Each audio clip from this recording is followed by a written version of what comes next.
âmbito internacional, para falar brevemente aqui, olha só. A Rússia.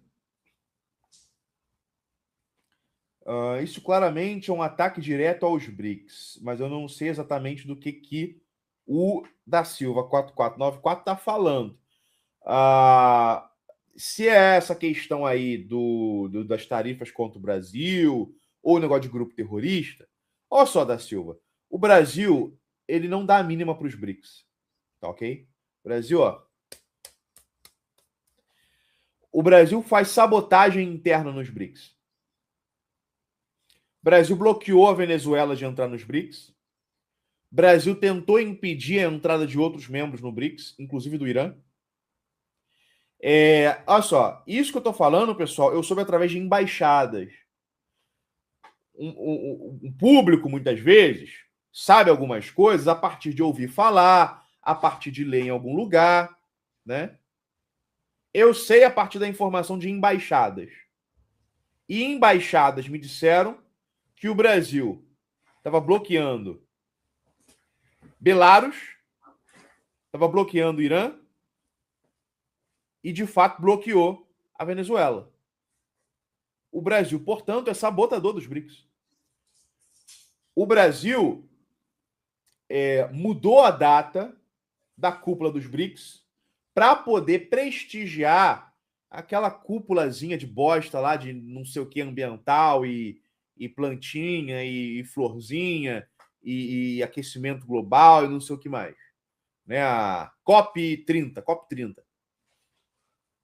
Todo mundo nos BRICS criticou. Né? Eu tô achando que o Paulo Sérgio tá de sacanagem, não tá falando nada de verdade. Porque assim, só tá falando tanta bosta que é óbvio que tudo isso aí o cara tá de sacanagem. Né? Porque ninguém pode ser tão burro, tão idiota, a ponto de acreditar nessas coisas. Né? O cara deve estar, ou então tá recebendo do PT. Então, assim, olha só. Vamos lá, Rússia. Desde aquele ataque do regime ucraniano a um dormitório universitário na região de Lugansk, especificamente em Starobelsk, todos os dias a Rússia tem realizado ataques com mísseis, drones e bombardeios contra Kiev e algumas outras cidades. Tá? Claramente, o patamar do engajamento russo na operação militar especial aumentou. Aumentou em resposta fundamentalmente a uma demanda interna. Porque existiu uma demanda interna de uma parcela razoável da população russa que exigia respostas mais duras do governo russo contra esses ataques ucranianos no interior do território da Federação Russa. Né? É isso que está acontecendo. Agora, eu não sei o que estão achando aqui, que qualquer coisa que eu tenha falado, diverge daquilo que, por exemplo, o Rubão pensa e vários outros influenciadores pensam. Não sei por que estão achando isso. Né? Tem nada de divergente aqui. Então, assim, os ucranianos têm realizado ataques terroristas contra civis no território russo. A Rússia aumentou o ritmo dos ataques contra a Ucrânia. E aí, com isso, a gente está vendo que, na verdade, a Rússia poderia ter, inclusive, já liquidado a operação militar especial a qualquer momento. Né? Porque se tivesse ido no ritmo que está agora, já há 4 anos, já teria vencido a operação militar especial, já estaria em Kiev, ou mesmo além de Kiev. Então, por que a Rússia não faz isso? Por que a Rússia não bombardeia Kiev todos os dias, não terraplana Kiev e assim por diante? Por um motivo muito simples: esticar o conflito está destruindo todo o equipamento militar europeu, bem como causando aí uma recessão, uma crise econômica permanente, que pode levar a reviravoltas políticas em vários países europeus. Hoje, 2021, talvez, mas hoje os países europeus não teriam condições de enfrentar militarmente a Federação Russa. Porque eles abriram mão de boa parte do seu equipamento militar. Isso sem falar nos mercenários, muitos deles que eram soldados de países europeus que morreram na Ucrânia. Né? A gente está falando aí de milhares, talvez até algumas dezenas de milhares de mercenários que eram membros de forças armadas europeias e que morreram no território ucraniano. Então, para a Rússia, compensa esticar esse conflito. Eu acho que não vai terminar antes de 2028, tá? Eu acho que vai até 2028. Se não for até 2030, 2035 e assim por diante. Ok? Me parece muito categoricamente que a situação vai nessa direção. Os avanços continuam em todas as frentes. A Rússia, por exemplo, avança em Kharkov e em Sumy, que em tese não são regiões que já tenham sido libertadas. Estão falando agora aqui que o Putin não tá. Agora eu sei que o Paulo Santos está de sacanagem, que ele está falando que a Rússia não está aguentando a Ucrânia. Pessoal, então vá tomar no cu, né? Não sabe porra nenhuma do que está acontecendo. Estratégia de não decapitação. Não existe estratégia de não decapitação. A questão é que decapitação não é estratégia.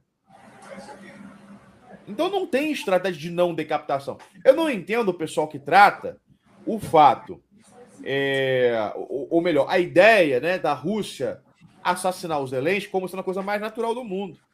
Como se fosse óbvio que a Rússia deveria jogar uma bomba nos Zelensky. Não me parece óbvio. Não visualizo o benefício estratégico disso. Não consigo encontrar o sentido disso. Não se trava a guerra dessa maneira. Né? Não se trava a guerra dessa maneira. Quem faz assim é Israel e os Estados Unidos. E quais resultados eles estão alcançando? Nenhum. O Hezbollah hoje é mais forte do que estava sob o Nasrallah. O Irã está mais forte. O Hamas está mais forte. Então, de que maneira essa estratégia está funcionando? Né? Não tô visualizando. Não estou visualizando fundamentalmente de que maneira matar os Zelensky beneficiaria a Federação Russa. Agora, para a Rússia, o conflito está sendo conduzido muito tranquilamente. A Ucrânia tem atacado, por exemplo, refinarias no território da Federação Russa há uns 3 anos já. E desde que começou isso, eu vejo, gente, não, a economia russa vai colapsar. Atacaram a maior refinaria russa. Pessoal, esses ataques com drones, os russos, eles consertam em alguns dias, 1 semana, 2 semanas, pessoal. Vocês ouvem falar no ataque a uma refinaria, mas não ouvem falar quando ela volta a funcionar. Então, assim, não estão acabando as refinarias russas, não está acabando a produção de petróleo e gás da Federação Russa. O pessoal está viajando na maionese. Tá ok? Agora, indo para o Irã, olha só. Se a Rússia intensificou seus ataques, e vejam só, a gente não sabe o que aconteceu na Romênia, mas caiu um drone por lá. Tem gente que diz que foi a Ucrânia, tem gente que diz que foi a Federação Russa. Eu acho que foi a Ucrânia. A Ucrânia tentando atrair os países europeus para o conflito com a Federação Russa. Mas eu não duvidaria, se ficasse provado, se a Rússia admitisse, eu não duvidaria da própria Federação Russa fazer isso, até porque a Rússia já viu que o Irã conseguiu atacar território de países da OTAN sem que houvesse retaliação, sem que o artigo 5, o artigo 5º, fosse ativado. Então a Rússia hoje sabe que é possível fazer ataques pontuais contra alvos militares de países da OTAN sem a ativação do artigo 5º. Sem a ativação do artigo 5º, né? Então, isso é bastante interessante. Agora, em relação ao Irã, tem aproximadamente 10 dias que a gente tem visto escaramuças entre os Estados Unidos e o Irã. Troca de drones, troca de mísseis e assim por diante. Só que hoje o Irã disparou barragens de mísseis e drones contra o Bahrein, o Kuwait e a Arábia Saudita. Muito evidentemente, o Irã está demonstrando que ele está disposto a recomeçar a guerra antes que os Estados Unidos tomem iniciativa. Porque todas as outras vezes o Irã deixou os Estados Unidos tomarem iniciativa. Os Estados Unidos e Israel. Agora é o Irã que está começando. E está fazendo muito corretamente isso. Porque tem que colocar o inimigo na defensiva. E não pode demonstrar medo. Até porque os Estados Unidos, para defender os países árabes, vai ter que gastar munição. Né? Vai ter que gastar munição. Tá ok? Então o Irã está conduzindo a situação corretamente, porém me parece inevitável que o conflito vai voltar a toda. A gente está vendo aí um colapso, por exemplo, do Bitcoin nos mercados, flutuação de moedas e uma série de outros indícios de uma instabilidade financeira. Uma instabilidade financeira que indica, né, que os mercados acreditam que o conflito vai retornar em breve. 90% dos lançadores de mísseis do Irã estão ativos, as bases subterrâneas estão todas ativas. Então, na verdade, são os Estados Unidos que têm com o que se preocupar. E aí perguntam por que o Irã não ataca porta-aviões dos Estados Unidos. Na verdade, o Irã botou 2 porta-aviões de volta para o porto. Né? O Irã mandou 2 porta-aviões de volta para o porto, com ataques. O bloqueio dos Estados Unidos, o bloqueio naval dos Estados Unidos ao Golfo Pérsico está todo furado. Desde que começou o cessar-fogo e, portanto, o bloqueio, passaram mais de 300 navios por esse bloqueio dos Estados Unidos. A maioria deles indo para a China. Tá ok? Então, na verdade, a situação está bastante sob controle por parte do Irã.